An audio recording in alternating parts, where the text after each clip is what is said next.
ముఖ్యంగా నేను చెప్పేది ఏంటంటే, నేను ఫస్ట్ నుంచి చెప్పేది, నేను చెప్పిన తర్వాత కూడా చాలా మంది మాట్లాడినారు. తిరుమల తిరుపతి దేవస్థానం టీటీడీలో పైన తిరుమల కొండ మీద అవినీతి జరుగుతుంది, అక్కడ దౌర్జన్యం జరుగుతుంది అని నేను ఫస్ట్ నుంచి చెప్తానే ఉండా. అందులో ఒక మచ్చు తునక మనం తీసుకున్నట్లయితే ఇలా చూడండి, ఇది నగిరి శాసనసభ్యురాలు పర్యాటక శాఖ మంత్రిగా కూడా చేసినటువంటి ఆర్కే రోజా. ఈవిడిది ఒకసారి మనం గమనించినట్లయితే చూడండి, Shrimati R K Roja member of legislative అసెంబ్లీలో ఈవిడ 21వ తారీఖు 2021 11/30వ తారీఖున 20 మందికి విఐపి బ్రేక్ దర్శనాలు ఇచ్చింది. 20 మందికి విఐపి బ్రేక్ దర్శనాలు ఇచ్చింది. కావాలంటే ఒకసారి నేను ప్రింట్ తీసుకున్నా, అంటే అధికారికంగా రిలీజ్ చేసిన దాన్ని, కొండ మీద నుంచి వచ్చిన ఒక పేపర్ని నేను ప్రింట్ తీసుకున్నా. మీరు మామూలుగా గూగుల్లోకి వెళ్ళి సెర్చ్ చేసినా కూడా ఇది దొరుకుతుంది. 20 మందికి M Srinivas Chakravarthi, K Ashok Goud, N Rammohan, R Lakshman Perumal, ఈయన చెన్నై అనుకుంటా. మార్నింగ్ విఐపి బ్రేక్ దర్శనం on 1/12/2021 following by below names and family members. కింద ఆవిడ సంతకం పెట్టినటువంటి ఈ పేపరు.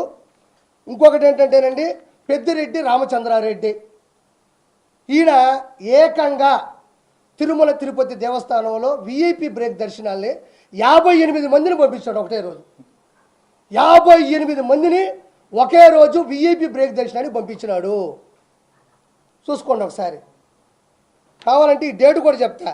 2024 2వ నెల 12వ తారీఖు doctor P Ramachandra Reddy MA PhD. చూడండి, ఆయన సంతకం కూడా పెట్టాడు. 58 మందిని కూడా పంపించినాడు. అంటే పాపం ఏ క్యాడర్ అయినా, ఏ కేటగిరీ అయినా, ఏ ఎంపీ అయినా, ఏ క్యాబినెట్ మినిస్టర్ అయినా, ఏ సెంట్రల్ మినిస్టర్ అయినా, ఏ శాసనసభ్యులైనా, ఏ గెజిటెడ్ ఆఫీసర్ అయినా, ఏ సెలబ్రిటీ అయినా, ఏ విఐపి అయినా, అధికారులు జడ్జిలైనా, ఏదైనా కూడా టీటీడీ బోర్డులో ఒక రూల్ ఉంటుంది. ఎంతమందిని పంపించవచ్చు అనేది ఒక శాసనమో, ఒక ఫార్ములానో, ఒక ఫండమెంటల్ థియరీ ఉంటుంది.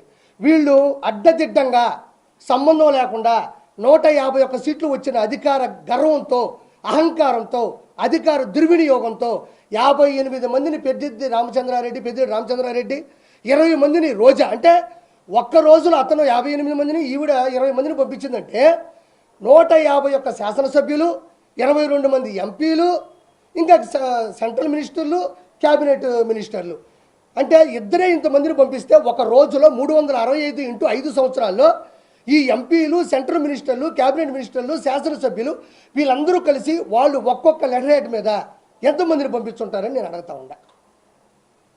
ఒక రోజులో 20 విఐపి బ్రేక్ దర్శనాలు పంపిస్తే, ఒక పెద్దిరెడ్డి రామచంద్రారెడ్డి 58 మందిని పంపిస్తే ఒక్క రోజులో అలా 365 ఇంటూ 5 ఉన్న ఈ 100 రోజుల్లో ఒక్కొక్కరు శాసనసభ్యులు వీళ్ళందరూ ఎంతమందిని పంపించారో ఒకసారి ఆలోచించండి.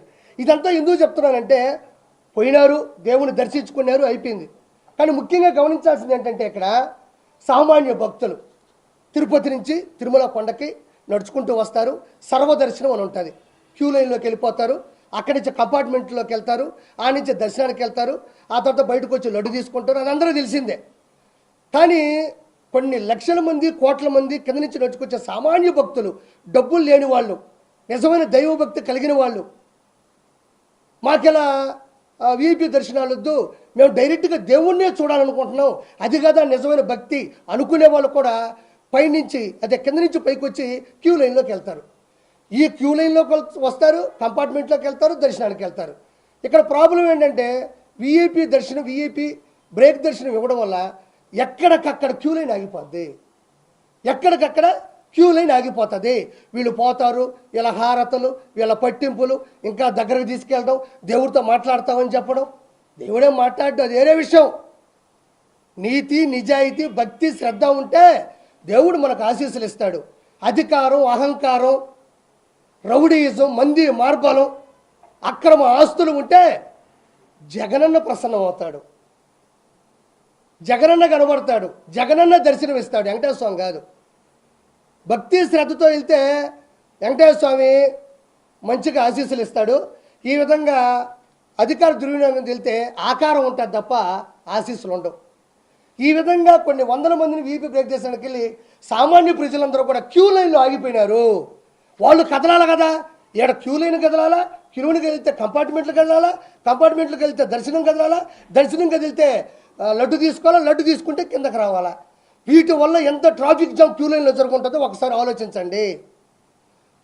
ఎంతమంది, ఇంకో మాట చెప్తున్నా, మీరు చర్లపల్లిలో జైలు చూస్తుంటారు, చెంచులగూడలో జైలు చూస్తుంటారు, నెల్లూరులో చూస్తుంటారు, రాజమండ్రిలో చూస్తుంటారు, అండమాన్ నికోబార్లో చూస్తుంటారు. కానీ 2019 నుంచి 2024లో తిరుమల కొండ మీద జైలును చూశారా? ప్రజలు భక్తులు చూశారు. క్యూ లైన్ కూడా లోపల బానిచ్చేసి డోర్లు వేసేసి ఏమాత్రం మంచినీటి సదుపాయం లేకుండా చేయడం, ఏమాత్రం అన్నప్రసాదం పొంగల్ కావచ్చు, లేకపోతే సాంబార్ అన్నం కావచ్చు లేకుండా చేయడం, ఏమాత్రం మజ్జిగ లేకుండా చేయడం. అంటే ఇక లోపలికి వెళ్తారు, పిల్ల చల్ల ఉంటారు, ముసలాళ్ళు ఉంటారు, థైరాయిడ్ పేషెంట్లు ఉంటారు, షుగర్ ఉంటుంది, బీపీ ఉంటుంది, కొంతమందికి ఆస్మా ఉంటుంది, కల్తీలు పడిపోతూ ఉంటాయి. లోపల పోతే కనీసం ఫ్యాన్లు కూడా తిరగనీయకుండా చేశారు. ఇలా లోపలికి వెళ్ళిన వాళ్ళని జైల్లో ఉన్న ట్రీట్మెంట్ కాదా ఇది? తిరుమల తిరుపతి కొండ మీద వెంకటేశ్వర ఆశీస్సుల కోసం వచ్చిన వాళ్ళకి జైలు జీవితాన్ని కొన్ని కోట్ల మంది ఈ 5 సంవత్సరాల కాలంలో అనుభవించారు. చాలామంది చెప్తున్నారు, యూట్యూబ్లో మీరే చూడండి, నేను చెప్పడం కాదు, ఇది నా స్వార్థం కాదు. మీరు తొంగి చూస్తే లోపల ఫ్యాన్లు లేవు, తినడానికి తిండి లేదు, బయటికి రావడానికి దారి లేదు. అంటే ఇదేంటి జైలు జీవితం అంట. జైలు ఎంతకన్నా బాగా బతుకుతారు. కంపార్ట్మెంట్లోకి వెళ్తే కూడా మినిమం సౌలభ్యాలు, మినిమం సౌకర్యాలు కూడా అక్కడ అందరి పరిస్థితులు వచ్చినాయి.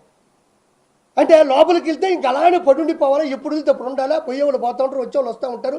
మొత్తానికి మెంటల్ టెన్షన్, ఆడవాళ్ళు ఉంటారు పాపం, వాళ్ళు ఇంకా ఎట్లా కదలని పరిస్థితికి వచ్చేసింది.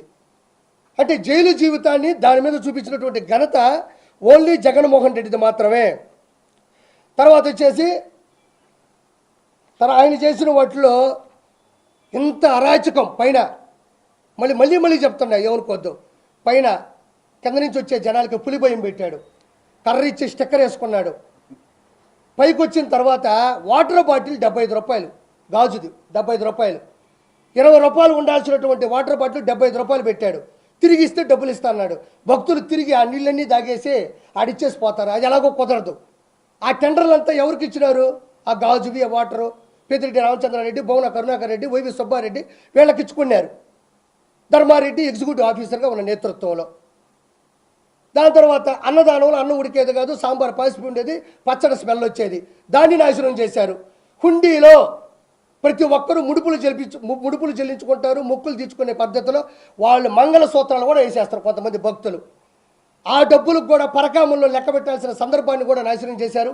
రెండో పాయింట్ ఏంటంటే, ఆ హుండీకి ఉన్నటువంటి పవిత్రమైనటువంటి ధర్మాన్ని కూడా ఉల్లంఘించి ఎక్కడో ఫామ్ హౌస్లోనో ఎక్కడో గెస్ట్ హౌస్లో కూడా లెక్క పెట్టినటువంటి పరిస్థితి ఎదురైంది. గోవిందనామ స్మరణాలు, భక్తి భజనలు, కీర్తనలు, ఎక్కడా కూడా భక్తి పారవశ్యం ఎక్కడా కనబడకుండా జగన్మోహన్ రెడ్డి చాలా జాగ్రత్త పడ్డాడు. దాంతోపాటు ప్రైవేటు హోటల్స్ని చాలా ఎంకరేజ్ చేశాడు. 1000 రూపాయల భోజనం, 1500 భోజనం, 500 నుంచి మినిమం భోజనాలు పెట్టడం మొదలెట్టాడు. పైన నేను ఈరోజు మాటిస్తున్నా, ఆల్రెడీ ఈరోజు కూడా ప్రక్షాళన మొదలైంది. పైన మాంసం కూడా వండుకొని తిన్నారు. మాంసాన్ని కూడా ఈ వైఎస్ఆర్సీపీ గవర్నమెంట్లో ఉన్న ప్రతినిధులు అధికారాన్ని దుర్వినియోగం చేస్తూ దేవుణ్ణి కించపరుస్తూ పైన నాన్ వెజ్ కూడా తిన్నారు. దాంతోపాటు మద్యాన్ని కూడా అమ్మారు.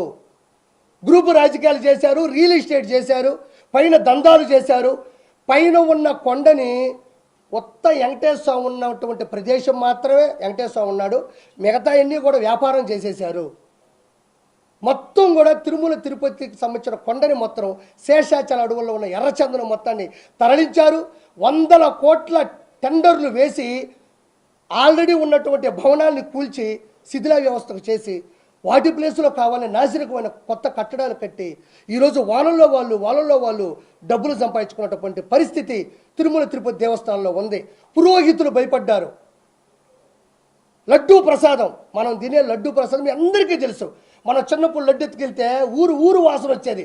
ఆ లడ్డు వాడు ఎత్తుకెళ్తుంటే కోహు నీరు వచ్చిన కన్నా చాలా అద్భుతమైంది, అద్వితీయమైందని ఫీల్ అయిపోయి వెళ్తే ఊర్లో అడుక్కునేవాళ్ళు, ఒరే నాకు కొంచెం బెటర్ రే, ఒరే నాకు వచ్చి అనేవాళ్ళు. ఈరోజు అదే లడ్డు 2 రోజులు పోతే ఇట్ట ఇడిపోతుంది, బాంబ్ బ్లాస్ట్ అయినట్టు విడిపోతుంది. అది యాడ నెయ్యి ఉంది, యాడ ఫార్ములా ఉంది, యాడ విశిష్టత ఉంది, ఎక్కడ గుడి మీద పవిత్రత ఉంది. అన్యమతం యొక్క ప్రచారాన్ని విచ్చలవిడిగా చేశారు.